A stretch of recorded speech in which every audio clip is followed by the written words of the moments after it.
ప్రతి ఒక్కరూ తల్లిదండ్రులను గురువులను పూజించాలని వారి ఆశయాలకు అనుగుణంగా కృషి చేయాలని సంఘోద్ధారక బిరుదాంకితులు బొడ్డు సత్యనారాయణ అన్నారు. తాళరేవు మండలం తాళరేవు పంచాయతీ శ్రీ రంగనాయకపురంలో ఆకుల సత్యనారాయణ దంపతులచే నిర్వహించబడిన ఆచల గురు శివరామ దీక్షిత వార్షికారాధన కార్యక్రమానికి ఆయన ముఖ్య అతిథిగా విచ్చేసి మాట్లాడారు. భగవంతుడు తల్లిదండ్రుల్లోనే ఉన్నారని, వారిని గౌరవించిన వారి అభివృద్ధి సాధిస్తారన్నారు.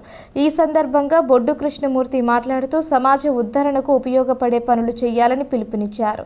ఈ సందర్భంగా గురువులను తల్లిదండ్రులను పూజించి నూతన వస్త్రాలతో సత్కరించారు. అనంతరం గ్రామంలో అన్నదానం నిర్వహించారు.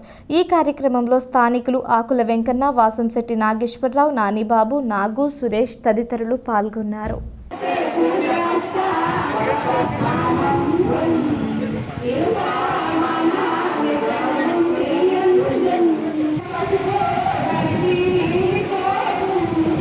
నేను మొట్టమొదటిలో పనిచేసిన పండ్రవాడలో వెంకే సత్యనారాయణని కార్పెట్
Bye.